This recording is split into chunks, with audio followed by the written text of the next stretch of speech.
Next question ನೋಡೋಣ. Analyse the project audit program ಅಂತ ಕೇಳಿದ್ದಾರೆ. June or July 2023 10th the ಕ್ವಶನ್ನು 5 ಮಾರ್ಕ್ಸ್ಗೆ ನೋಡಿ. ಹಿಂಗೆ ಇದರಲ್ಲಿ 3 ಸ್ಟೆಪ್ಸ್ ಇದ್ದಾವೆ. ಆ 3 ಸ್ಟೆಪ್ಸೂ ಬರಿಬೇಕಾಗುತ್ತೆ 5 ಮಾರ್ಕ್ಸ್ಗೆ. ಹಂಗೆ ಅದರಲ್ಲಿ ಚೆಕ್ ಮಾಡ್ಕೊಳ್ಳಿ. The detailed audit programme involves the following steps ಅಂತ. ಅದರಲ್ಲಿ ಫಸ್ಟ್ ಸ್ಟೆಪ್ ನೋಡಿ. ಹಿಂಗೆ ಫಸ್ಟ್ ಸ್ಟೆಪ್ ಏನಿದೆ, ಹಂಗೆ preliminary examination of projects organisation ಅಂತ ಇದೆ.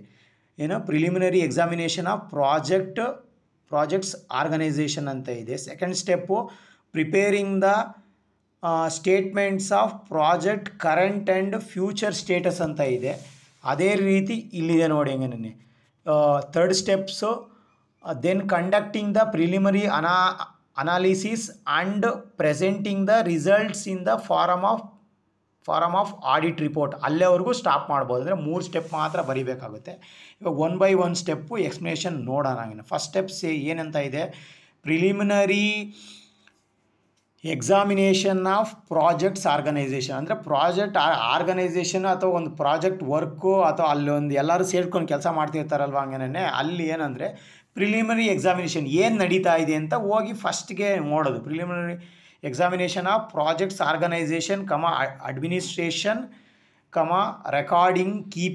ರೆಕಾರ್ಡ್ ಅಂದರೆ ಏನೇನು ಪ್ರಾಜೆಕ್ಟ್ ಆರ್ಗನೈಸೇಷನ್ನ ಚೆಕ್ ಮಾಡೋದು, ಅಡ್ಮಿನಿಸ್ಟ್ರೇಷನ್ ಹೆಂಗೈತೆ ಅಂತ ಚೆಕ್ ಮಾಡೋದು, ರೆಕಾರ್ಡ್ ಕೀಪಿಂಗ್ ಹೆಂಗೆ ಅಂದರೆ ರೆಕಾರ್ಡ್ಸ್ ಹೆಂಗೆ ಮೇಂಟೈನ್ ಮಾಡಿದ್ದಾರೆ ಅಂತ ಚೆಕ್ ಮಾಡೋದು.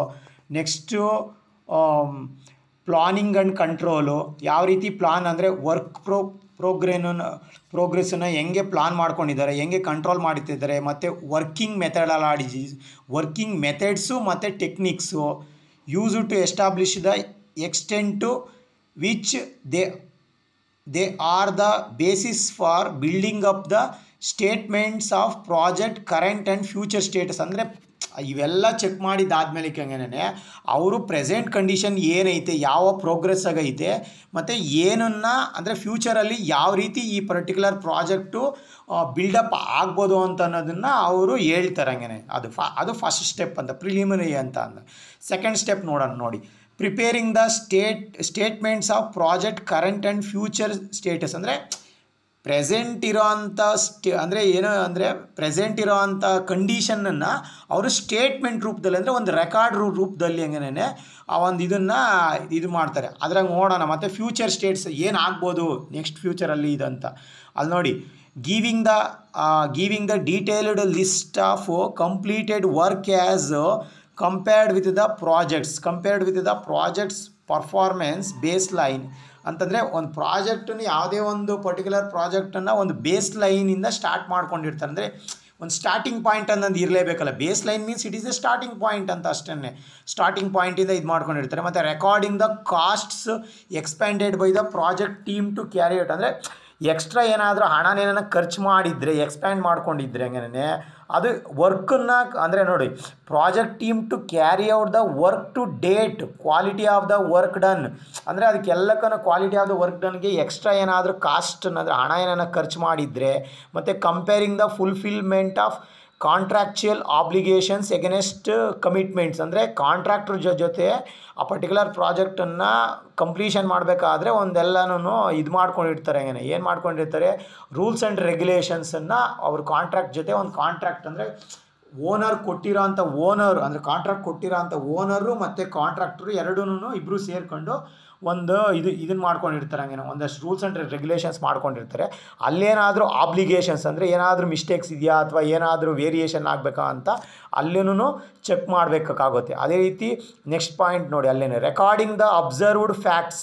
ಅಂದರೆ ನೋಡಿರೋ ಅಂಥ ಏನೇನು ಆಗ್ತಾಯಿದೆ, ಡೈಲಿ ಬೇಸಿಸ್ ಆಗ್ಬೋದು, ವೀಕ್ಲಿ ಬೇಸಿಸ್ ಆಗ್ಬೋದು, ರೆಕಾರ್ಡ್ ಮಾಡಬೇಕಾಗುತ್ತೆ. ಆಫ್ ದ ಪ್ರಾಜೆಕ್ಟ್ ಪ್ಲಾನಿಂಗು ಬಗ್ಗೆ ಆಗ್ಬೋದು, ಪ್ರಾಜೆಕ್ಟ್ ಆರ್ಗನೈಸೇಷನ್ ಆಗ್ಬೋದು, ಸ್ಟಾಫ್ ಹೆಂಗೆ ವರ್ಕ್ ಮಾಡ್ತಿದ್ದಾರೆ, ಏನು ವೇರಿಯೇಷನ್ ಆಗ್ತಿದೆ, ಒಳ್ಳೆ ಪ್ರೋಗ್ರೆಸ್ ಕೊಡ್ತಿದ್ದಾರಾ ಇಲ್ವಾ ಅಂತ. ಅಂದರೆ ನೆಕ್ಸ್ಟ್ ಪ್ರಾಜೆಕ್ಟ್ ಅಡ್ಮಿನಿಸ್ಟ್ರೇಷನ್ ಹೆಂಗೆ ನಡೀತಾ ಇದೆ, ಆ್ಯಂಡ್ ರೆಕಾರ್ಡಿಂಗ್ ಕೀಪಿಂಗ್ ಇವೆಲ್ಲಕ್ಕೂ ಪರ್ಟಿಕ್ಯುಲರ್ಲಿ ಹೆಂಗೆ ನಡೀತಾ ಇದೆ ಅಂತ ಅನ್ನೋದನ್ನೆಲ್ಲನೂ ಅವರು ಒಂದು ರೆಕಾರ್ಡ್ಸನ್ನು ಮೇಂಟೈನ್ ಮಾಡಿ ಫ್ಯೂಚರಲ್ಲಿ ಏನಾಗ್ಬೋದು ಅಂತ ಚೆಕ್ ಮಾಡ್ಬೋದು.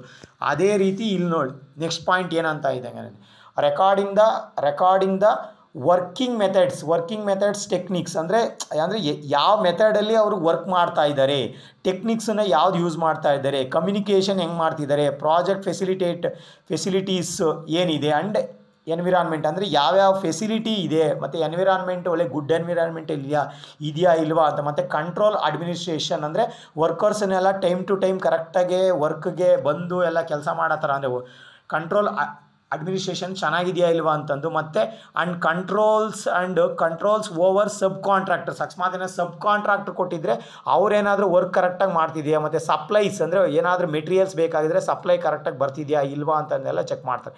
ಲಾಸ್ಟ್ ಸ್ಟೆಪ್ಪು, ಮೂರನೇ ಸ್ಟೆಪ್ಪು.